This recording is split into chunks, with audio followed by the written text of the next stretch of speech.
Okay, let's talk about how to answer a brief essay question.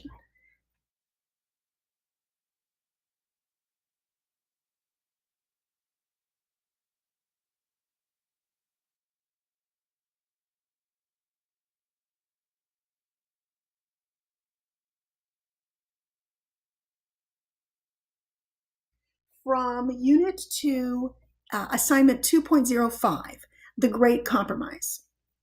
The question is, why did some people want representation to be based on population? Well, if you look at this question itself, it doesn't make much sense. What are we talking about here? What do we mean by representation? I think we need some context. So let's step back and look at the whole assignment. The title of the assignment is The Great Compromise. And the first question is, why did some people want all the states to have the same number of votes in the federal legislature? What did they fear? So now we know that we're talking about the federal legislature. And this was during the time of the Great Compromise. So now we have context and we can better answer the question. Now, it's always a good idea to include most of the question in your answer. That way, anyone who steps up to read your answer will automatically know all the information they need to know in order to know what you're talking about. Just like we had trouble with the question because we didn't have all the information. Well, same with your answer. You want to put in all the information so people don't have to go backwards and try to figure out what you're talking about, finding the context of things, all the information surrounding the question. So this is going to be easy. If we take a piece of the question and turn it around, some people wanted representation to be based on population because, see, we've got half a sentence written there already. That was easy. We have all the information we need to understand what's going on.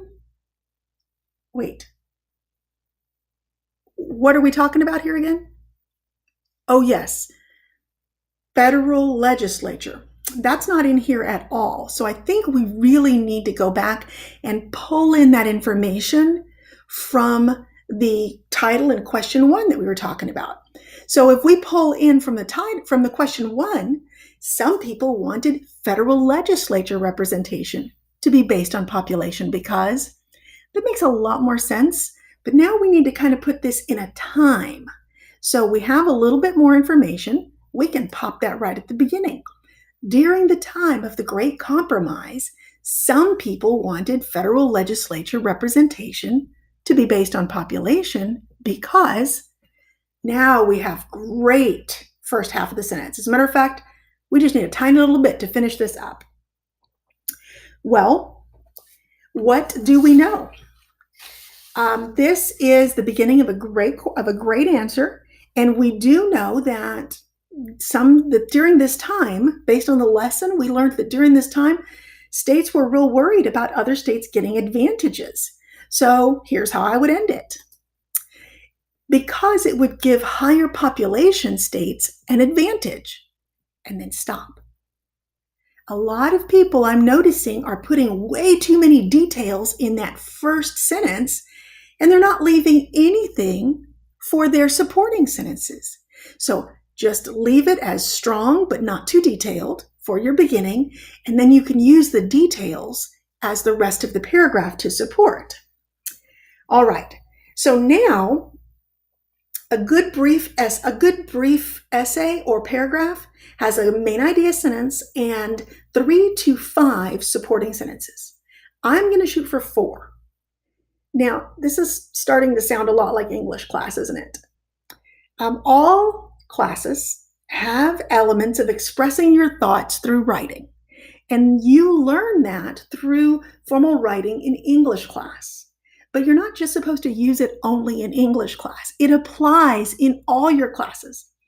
As a matter of fact, it applies when you're writing proposals and briefs in business, science, engineering, accounting.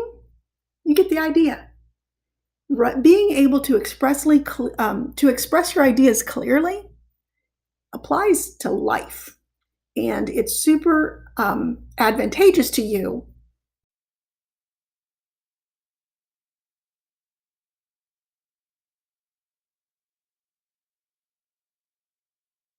And that's what I'm here for.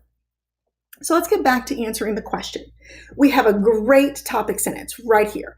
During the time of the Great Compromise, some people wanted federal legislature representation to be based on population because it would give higher population states an advantage.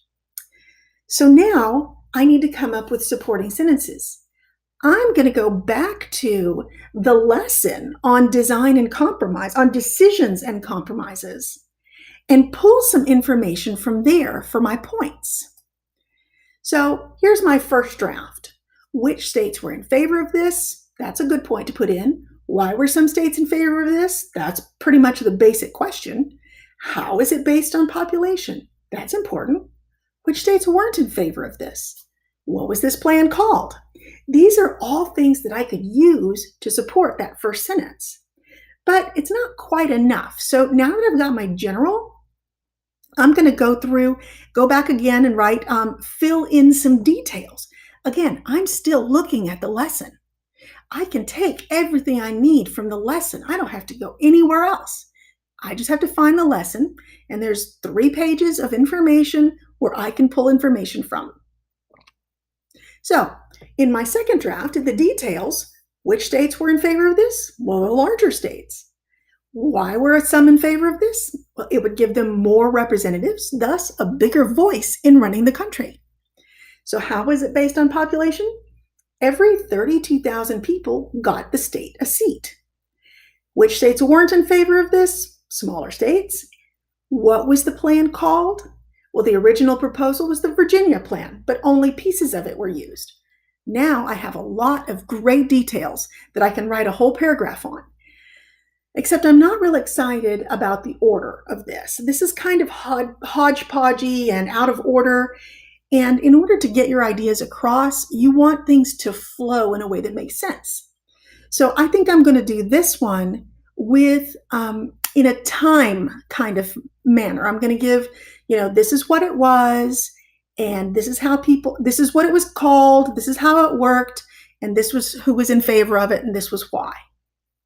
So I'm going to rearrange it a little bit. What is it called? How does it work? Which states were in favor? Which states weren't? Why were some of these in favor? To me, that makes a lot more sense organization-based. And it leaves me with answering the solid question right at the end of the paragraph, which is a great way to close a question. All right, so using that first bit, we've got our great sentence at the beginning. Now, my next sentence is, the original proposal was called the Virginia Plan and included several pieces that weren't actually used. 2 of the elements that were used in some way were a 2-house bicameral federal legislature and the number of congressional representatives based on state population. I got 2 sentences out of that first point, which means I could have more than 4 supporting sentences, which is perfect. It's fine. Not sure if I'll have more than 4, though, because I think some of those other bullets are going to make only 1 sentence, 2 bullets at a time. So this is good. I've got myself some wiggle room right here. Now, the next part is I'm going to choose the next bullet. Each state would get 1 congressional representative seat for each 32,000 people that they have in their state. All I did was I took those facts from that bullet point and filled in a complete sentence that had everything we needed in it. So that's flowing beautifully. So now I need to look at the next bullet point. And remember, I thought maybe the two bullet points about states might be in 1 sentence. I think that's how it's going to work out. Of course, the states with larger populations were in favor of this, while states with low populations were very much not. 2 bullet points, 1 sentence. Now we're back to 1, 2, 3, 4 supporting sentences. We're actually going to have 5 this time because we have 1 bullet point left. And this bullet point is going to be the conclusion. It's the piece that brings the whole thing together. We start with it would give higher population states an advantage, and we're going to end with something very similar. So here's the final sentence. Having more representatives in the legislature would give some states more voice in how the country is run than other states. That is a solid ending.